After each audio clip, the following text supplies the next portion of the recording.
Hi friends, एक बार फिर से आपका स्वागत है आपके अपने channel study with Veeru sir में। जैसा कि हमने पिछले वाले वीडियो में बता दिया था, डिफिनेशन के बारे में, वेग, त्वरण, बल, संवेग, ये सारे के बारे में बता दिया था, अदिश एवं सदिश राशियों के बारे में बता दिया था। एक बार फिर से हम लोग देखते हैं गति के समीकरण। आज हम लोग तीनों समीकरण का निगमन करेंगे, उसके बारे में अच्छी तरीके से जानेंगे और न्यूमेरिकल लगवाएंगे। ये आपका लास्ट वीडियो है इस चैप्टर के गति का, क्लास 9 का। तो देखिए, गति के समीकरण क्या होता है कि यदि कोई गतिशील वस्तु एक समान त्वरण से गति कर रही है तो उसके वेग, त्वरण, दूरी और समय में पारस्परिक संबंधों को जिस समीकरण द्वारा व्यक्त किया जाता है वही गति के समीकरण कहलाते हैं। ठीक है ना। पहला समीकरण v बराबर u प्लस ए टी, दूसरा होता है s बराबर U T plus half A T square, और तीसरा होता है v स्क्वायर बराबर यू स्क्वायर प्लस 2as। तो हम लोग आज पढ़ेंगे। तो सबसे पहले नंबर इस प्रथम समीकरण का निगमन किया जाएगा। प्रथम समीकरण का निगमन करते हैं। चलिए हम लोग देख लेते हैं कि माना कोई गतिशील वस्तु का प्रारंभिक वेग u है तथा एक समान त्वरण को किससे व्यक्त करते हैं? a से। तथा एक समान त्वरण a से गतिमान है। एक समान त्वरण a से गतिमान है। t सेकेंड बाद s दूरी को s से s दूरी चलने पर उसका अंतिम वेग v हो जाता है। पहले इसको समझ लीजिए, ये हमारे तीनों समीकरण में काम में आएगा। जैसे माना कोई गतिशील वस्तु है जिसका प्रारंभिक वेग, यानी जो शुरुआती वेग है, प्रारंभिक वेग वो u है। ठीक है ना, स्मॉल u है, और एक समान त्वरण उसमें a है। एक समान त्वरण a, स्मॉल a है, से गतिमान है। t सेकेंड बाद, यानी कोई समय है, t सेकेंड बाद वह s दूरी चल लेती है। t सेकेंड बाद s दूरी चलने पर उसका अंतिम वेग क्या हो जाएगा? v हो जाएगा। ठीक है ना। तो अब हम लोग इसमें देखते हैं कि हम लोग पढ़े थे त्वरण बराबरे वेग परिवर्तन बटे समय अंतराल। त्वरण इज इक्वल टू वेग परिवर्तन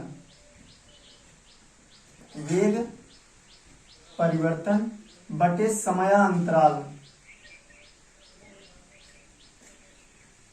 तो अब देखिए, जो है हमारा त्वरण को किससे व्यक्त करते हैं? a से। ये आप सबको पता है। वेग परिवर्तन यानी कितना वेग था, कितना, यानी प्रारंभिक वेग, अंतिम वेग में हमको प्रारंभिक वेग क्या कर देना? घटा देना है। तो अंतिम वेग कितना है? v है। प्रारंभिक वेग कितना है? u है। और समय अंतराल कितना है? t है। अब इसका इसमें क्रॉस मल्टीप्लाई कर देंगे तो हमारा हो जाएगा a t, और ये v माइनस यू टी। अब इसको इधर लाएंगे और इसको उधर लेके जाएंगे तो क्या हो जाएगा? v बराबर u प्लस ए टी। यही हमारा गति का पहला समीकरण हो गया। v बराबर u plus A T. v हमारा क्या है? v सभी में ये काम देगा। v हमारा अंतिम वेग है। क्या है? अंतिम वेग। u हमारा क्या है? प्रारंभिक वेग। ठीक है। a हमारा क्या है? त्वरण है। ठीक है। t हमारा समय है। ठीक। तो ये बेसिक छोटा सा था। पहला नियमन v बराबर u प्लस ए टी होगा, यानी कुछ नहीं करना है हमको। माना कोई गतिशील वस्तु है जिसका प्रारंभिक वेग क्या हो जाता है? उसका प्रारंभिक वेग u है और एक समान त्वरण a से गतिमान है।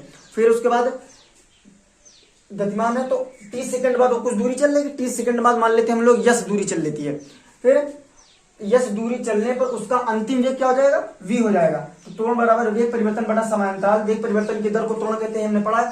तो वेग परिवर्तन कितना हो रहा है, v u था v हो गया, यानी ज्यादा वाले में से अंतिम वाले में से पहला वाला वेग हमको घटा देना है। तो अंतिम वेग कितना है, u है, और प्रारंभिक वेग क्या है हमारा, सॉरी अंतिम वेग v है और प्रारंभिक वेग u है। अब बटे ये समांतराल t हो जाएगा, इसका इसमें हमने मल्टीप्लाई कर दिया तो a इंटू टी हो गया, और ये v माइनस यू इधर रह गया। जब हम v को इधर लाएंगे तो ये इधर जाएगा, तो ये इधर जाएगा तो माइनस हो जाता है। देखिए एक पॉइंट और लिख लेते हैं जिसको ना समझ आएगा। क्या होगा, इसको इधर लाओगे तो ये v हो गया हमारा, और ये u तो है ही है ना, ये इधर जाएगा तो माइनस हो जाएगा 80। जब इसका इसमें मल्टीप्लाई होगा तो v बराबर u प्लस 80 हो जाता है। ठीक है, v बराबर u प्लस 80 हो गया। ठीक, ऐसे ही इतना सभी को समझ में आया। चलिए देखते हैं ऐसे ही दूसरा हम लोगों का है, यस बराबर U T plus half A T square वाला कैसे समीकरण होता है। ठीक है,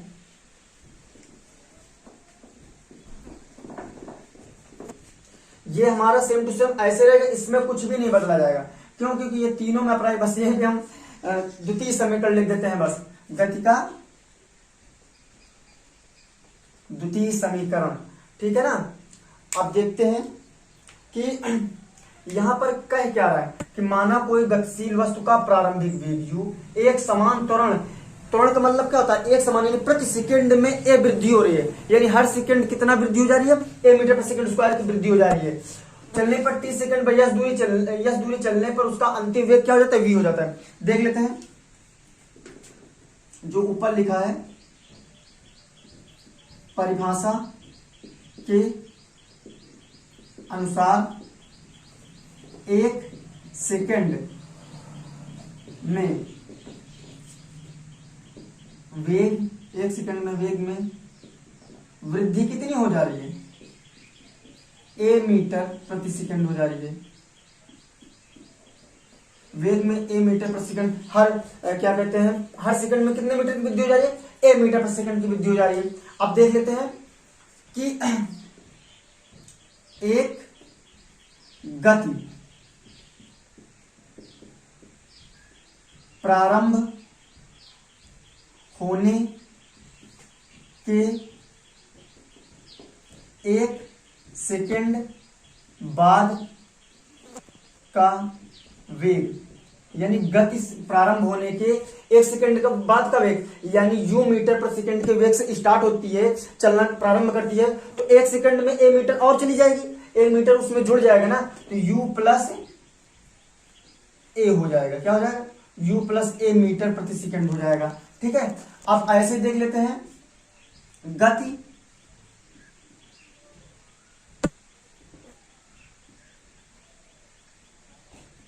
समाप्त होने के एक सेकंड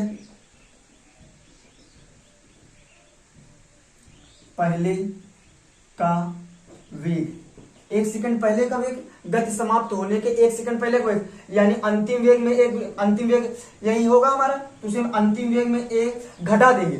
ठीक है ना, जितना रहेगा अंतिम वेग में, यानी गति समाप्त होने पे, गति समाप्त अंतिम वेग ये है, तो गति समाप्त होने के एक सेकंड पहले का वेग क्या होगा, यानी ए सेकंड, वही ए घटा दिया जाएगा, तो ए v माइनस ए मीटर प्रति सेकंड।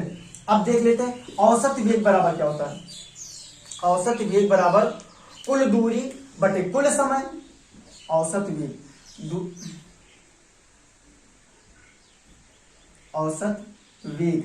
तो औसत वेग निकालने के लिए ये दोनों को हम लोग ऐड कर लेंगे, बटे 2, तो दो दूरियां हैं तो बटे 2, ए से ए कैंसिल हो जाएगा, लास्ट में क्या आ जाएगा u प्लस v बटे 2। इतना आया ना, इतनी बात समझ में आई। अब देख लेते हैं इसी तरह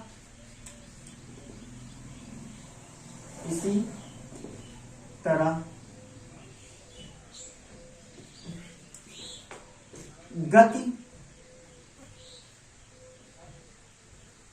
प्रारंभ होने के 2 सेकंड बाद का वेग। आप कहोगे सर जी यहाँ पे a था तो वहां पे हम लोग यहाँ पे 2 जोड़ देते हैं, यानी u प्लस 2a, यानी एक सेकंड में एक a चल रहा था, 1 सेकंड में 1 चल रहा है तो 2 सेकंड में 2a चलेगा, तो यानी प्रारंभिक वेग में 2a जोड़ देंगे, वही हमारा मीटर पर सेकंड हो जाएगा।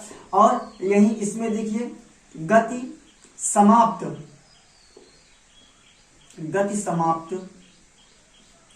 होने के 2 सेकंड पहले का वेग, तो क्या आ जाएगा v माइनस अंतिम वेग माइनस 2a, इतना हो जाएगा। अगर हम लोग फिर से इसका औसत वेग निकालते हैं, क्या निकालते हैं औसत वेग, तो वही निकल के आएगा क्या, औसत वेग u plus 2a plus v minus 2a बटे 2, तो 2a से 2a क्या आ जाएगा, कट जाएगा, हमारा क्या हो जाएगा u प्लस v बटे 2। तो देखिए यहां पर औसत वेग समान आया है u प्लस v बटे 2, यहां पर u प्लस v बटे 2, यानी दोनों में औसत वेग समान है। ये औसत वेग समान क्यों आया है, औसत वेग इसलिए समान आया है क्योंकि यहां पर हम लोग त्वरण समान है, यानी नियत त्वरण होने पर औसत वेग हर सेकंड समान होगा, यानी हर टाइम पे औसत वेग क्या होगा हमारा समान होगा। तो यहां पे हम लोग लिख सकते हैं कि त्वरण नियत होने पर औसत वेग समान है। औसत वेग हर जगह समान है ना। अब देखिए औसत वेग बराबर होता क्या है, देखिए औसत वेग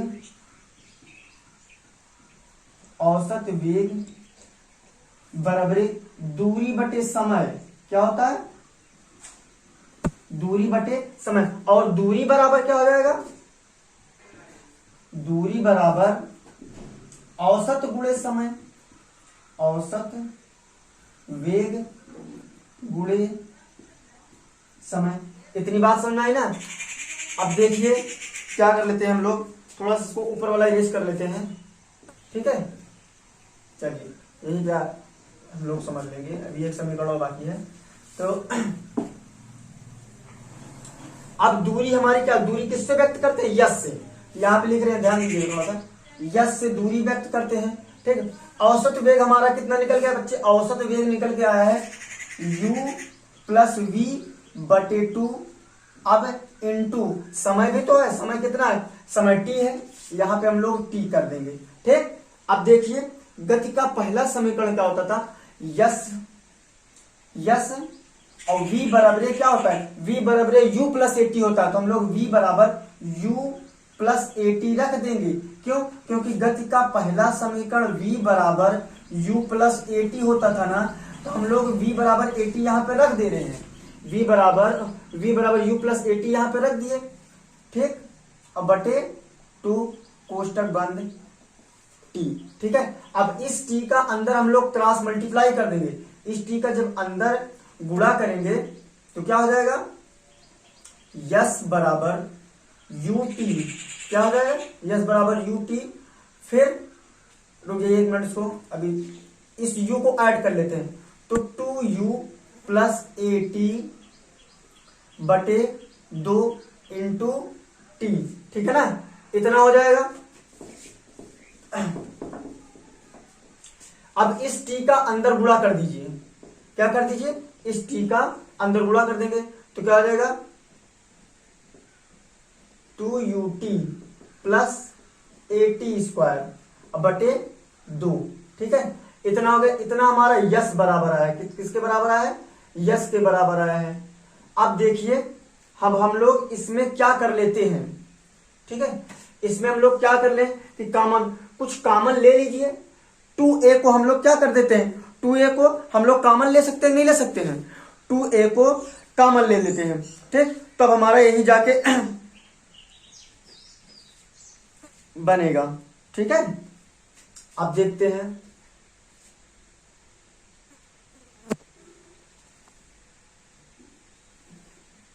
इसको इतनी बात समझ में आई नहीं। देखिए यहां से एक बार थोड़ा जगह की दिक्कत है कि इतना तो समझ में आ गया, एक सेकंड में कितना वृद्धि हो जा रही है, ए मीटर पर सेकंड की वृद्धि हो जा रही है, ठीक है। और गति प्रारंभ होने के एक सेकंड बाद क्या हो जाएगा, u प्लस ए हो जाता है, और गति समाप्त होने के v माइनस ए हो जाता है, ठीक है। अब जब गति समाप्त होने के v माइनस ए हो जा रहा है, ठीक है, तो v माइनस ए हो रहा है, तो हम लोग औसत वेग निकालेंगे। औसत वेग क्या होता है, औसत वेग बराबर कुल दूरी, और जितनी दूरी कुल दूरी का योग बटे कुल दूरी, कितनी दूरी है, दो दूरियां हैं, कुल दो वेग हैं, ये तो था ना, दो वेग हैं, और बटे 2, ठीक है। तो u प्लस ए प्लस v माइनस ए, तो a से a कैंसिल हो गया क्योंकि ये प्लस है, ये माइनस ये प्लस है, कट गया, कितना आ गया। ऐसे 2 सेकंड का निकाल रहे हैं, जब हम लोग 2 सेकंड का निकाल रहे हैं तो उतना ही आ रहा है, यानी औसत वेग उतना ही आ रहा है, यानी दोनों वेग हमारे क्या है, समान है, दोनों औसत वेग समान है। क्यों समान है, क्योंकि त्वरण हर जगह पे क्या है, त्वरण हर जगह पे नियत है। जब त्वरण हर जगह पे नियत है तो क्या होगा, इसका औसत वेग समान आएगा। तो औसत वेग बराबर दूरी बटा समय होता है, औसत वेग बराबर क्या होता है, दूरी बटे समय। तो हमको निकालनी क्या है, दूरी यस बराबर निकालना है, तो दूरी बराबर औसत वेग गुणे समय। तो औसत वेग क्या निकल के आया, दोनों में यही निकल के आया है। तो हम लोग क्या किए, औसत वेग इतना है और समय कितना है t, इसको इसमें कर दिए। अब v बराबर पहले समीकरण में, v बराबर पहले समीकरण क्या निकाले, u प्लस ए टी। तो देखिए इतना v लिखा हुआ है, ठीक है ना, इतना v लिखा हुआ है, तो हम v की जगह पे u प्लस ए टी रख दिए। अब ये t वाला तो हमारा बचा ही है, अब ये v, ये u और ये वाला u ऐड कर दिए तो 2u हो गया, ठीक, यस बराबर। और फिर उसके बाद ये वाला t तो बचा ही अभी। अब इस t का अंदर गुणा करोगे तो हमारे, जब इस t का अंदर गुणा करोगे तो हो जाएगा u 2ut, क्या हो जाएगा 2ut, और यहाँ पे हो जाएगा 80 स्क्वायर, और 80 स्क्वायर हो जाएगा बटे 2। अब देखिए इसको इसमें भाग कर दीजिए, क्या कर देंगे हम लोग, भाग। जब भाग करोगे तो ये तो हमारा कट जाएगा, इसको थोड़ा इरेज कर ले रहे हैं, ये तो हमारा कट जाएगा, ये हमारा 2 कट जाएगा, तो बचा क्या, ut प्लस। अब इसको मैं इसमें भाग करोगे तो भाग जाएगा नहीं, क्योंकि 2 है नहीं, तो इसको क्या कर लेते हैं, 80 स्क्वायर बटे 2। यही हमारा तीसरा है फार्मूला, यही हमारा तीसरा समीकरण। या हम लोग इसको 80 का मतलब हाफ लिखा है, क्या लिखा है, हाफ। तो या यस बराबर इसी को लिख सकते हैं ut प्लस 1/2 80 स्क्वायर, ठीक है ना। यही गति का हमारा दूसरा समीकरण है। बात आई समझ में। जहां पर नहीं समझ में आएगा हमको कमेंट करिएगा और बताइएगा, और कोई भी दिक्कत होगी कमेंट कीजिए, बेझिझक हमको बताइए सर यहाँ पर दिक्कत हो रही है, ऐसे पढ़ाइए, या कुछ तरीके से। पहले 1-2 वीडियो में भी हमको भी प्रॉब्लम होगी, आपको भी प्रॉब्लम होगी, ठीक है ना। फिर उसके बाद सारा कंटिन्यूटी बन जाएगा तो अच्छा लगेगा, आपको भी मुझे भी अच्छा लगेगा। चलिए इतनी बात समझ में आ गई, और कुछ है नहीं फिजिक्स में। फिजिक्स को मैं इतनी सरली पढ़ा दूंगा, इतना सरला पढ़ा दूंगा कि आप देखते रहिए, बस एकदम से रट जाएगा आप लोगों को। ये हमारा दूसरा समीकरण होगा। और गति के तीसरे समीकरण में चलते हैं हम लोग, और पूरा वही रहेगा। माना कोई गतिशील वस्तु का प्रारंभिक वेग u एक समान त्वरण a से चल रही है, t सेकंड बाद दूरी चल रहा है, पर उसका अंतिम वेग भी हो जाता है। वही सब में तीनों में भी अप्लाई होगा, ठीक है। चलिए गति का तीसरा समीकरण हम लोग देख लेते हैं। गति के तीसरा समीकरण। अब गति का तीसरा समीकरण हमने लिखा क्या था, गति का तीसरा समीकरण क्या लिखा था, v square is equal to u square plus 2as। हमको यही सिद्ध करना है। v स्क्वायर पहले डाल लेते हैं, गति का तीसरा समीकरण या तृतीय समीकरण।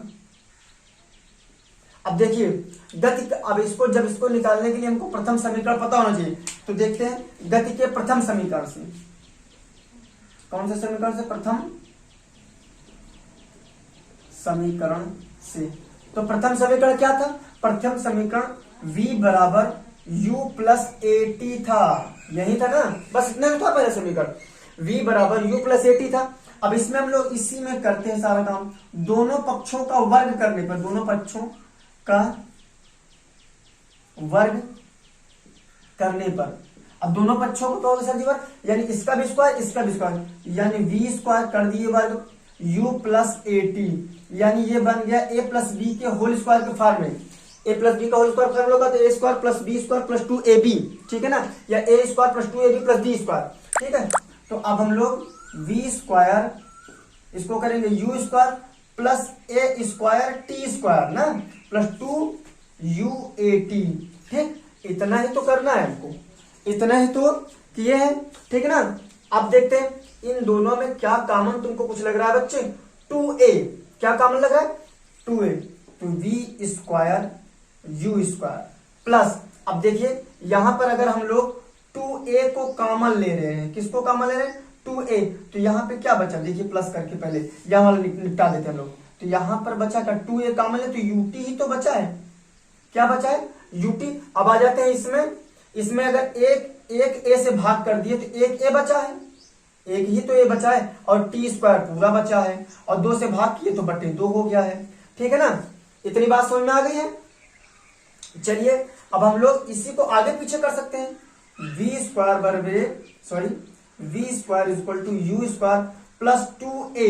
अब देखो इसको इधर कर सकते हैं ना, चलिए ये V स्क्वायर, अब इसको हम 1/2 AT स्क्वायर लिख सकते हैं। वहां पे लिखे थे नहीं लिखे थे दूसरे समीकरण में, यस बराबर UT plus half AT square. तो देखो गति का दूसरा समीकरण क्या होता था, यस बराबर UT प्लस 1/2 AT स्क्वायर, यही तो होता था, यही था भी।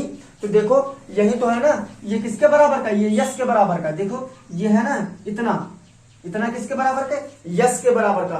तो हम लोग लिख सकते हैं V स्क्वायर बराबर U square plus 2A yes. ठीक है ना। अब सारी चीजें वही है, यस हमारा दूरी है, चली गई दूरी है, ए हमारा त्वरण है,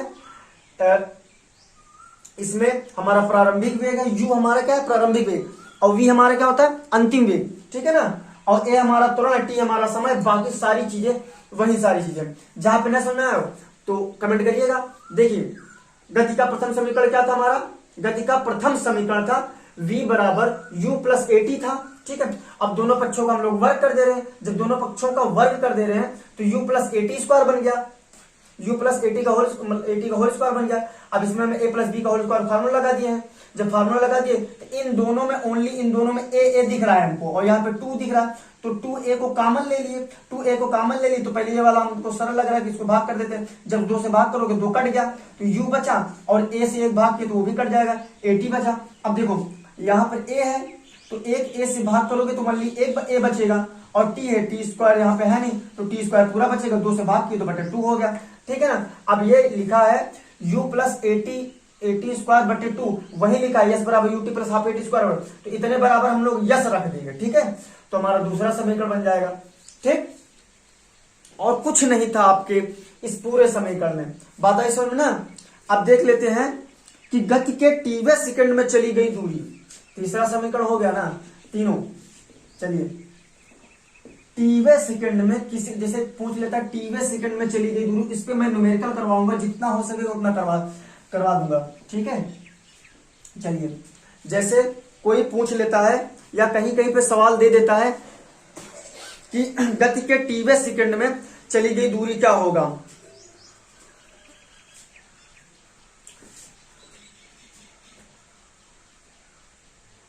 गति के टीवे सेकंड में चली गई दूरी।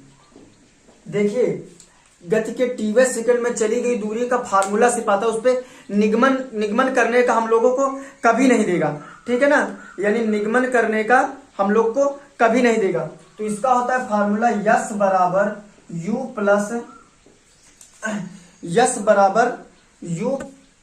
Plus half a 2t minus 1, बस यही होता है।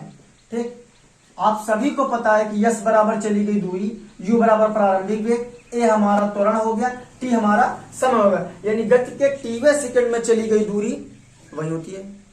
ठीक है ना, टीवे सेकंड में चली गई दूरी, इससे लगाओ। देखिए अभी नहीं समझ में आएगा, जब एक एक सवाल करवाएंगे, एक एक चीज करवाएंगे, तब आप लोग को एक एक चीज क्लियर हो जाएगा। ठीक है, तो चलिए देख लेते हैं एक बार तीनों समीकरण फिर से।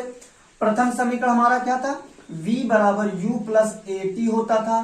ठीक है ना, दूसरा समीकरण हमारा यस बराबर u plus UT plus 1/2 AT² होता था, और तीसरा समीकरण हमारा V² U² प्लस 2AS होता था। ठीक है ना। अब देखिए तीनों में मैं लिख दे रहा हूं क्या, U हमारा प्रारंभिक वेग, U हमारा प्रारंभिक, इसको दूसरे मार्कर से लिख देते हैं, U हमारा प्रारंभिक वेग होगा, क्या होगा, प्रारंभिक। V हमारा अंतिम वेग होगा, अंतिम वेग, और A हमारा त्वरण होगा, T सेकेंड होगा, और क्या बचा, यस बचा, यस हमारी चली गई दूरी होगी।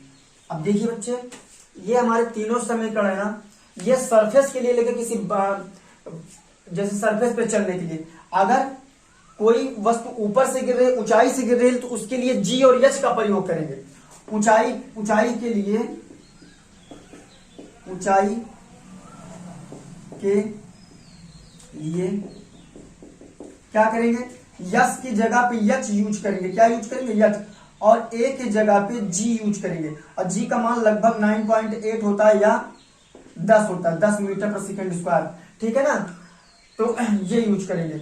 अब देखिए जब हम लोग इसको यूज करेंगे ऊंचाई के, तब तीनों समीकरण क्या बन जाएंगे, तो पहला समीकरण बन जाएगा u प्लस वी बराबर u प्लस जी टी बन जाएगा। क्या बन जाएगा, जीटी, याद रखना ये ऊपर से गिरती हुई वस्तु के लिए है। और दूसरा समीकरण हमारा बन जाएगा यस बराबर, नहीं अब यस नहीं, यस की जगह पे यच रखना है, तो ऊंचाई बात कर रहे हैं, यच बराबर यूटी प्लस 1/2 GT² बन जाएगा, यानी जी आपको क्वेश्चन में दिया रहेगा जी का मान। और तीसरा बन जाएगा V² U² प्लस 2AG, ठीक है, 2GH होगा, सही 2GH हो जाएगा। ठीक है ना, क्योंकि ए की जगह पे जी रख रहे हैं हम लोग ना। अब देखिए इसमें कुछ, इस ऊंचाई वाले में कुछ में बेसिक चीजें हम लोग जान लेते हैं। देखिए जब इस वाले में पहले सूत्र में, जब कोई वस्तु को बोला जाए विरामावस्था से चलकर, जब कोई बोला जाए विरामावस्था यानी कोई रुकी हुई वस्तु है वो चलना प्रारंभ कर दी, तो वहां पे हम लोग u का मान 0 रखेंगे। क्या रखेंगे, u। जब कोई बोला जाए कि विरामावस्था से, तो वहां पे विरामावस्था से, तो u बराबर हम लोग 0 रख देंगे। क्या रख देंगे, क्योंकि वह वस्तु विरामावस्था से चल रही, इसलिए उसका प्रारंभिक वेग क्या था, 0 था। अब ऐसे जब किसी वस्तु को नीचे से ऊपर की ओर फेंकी जाती है, मान लो कोई वस्तु है नीचे से ऊपर की ओर फेंकी जाती है, तो इसका यहाँ पर कहीं पर जाएगी और कहीं पर स्टॉप होगी तब नीचे आएगी, तो यानी इसको यहाँ पर v बराबर 0 होगा। बात है सुनने, वहां पे v बराबर हम लोग 0 रखेंगे। ठीक, ऐसे ही लगेगा।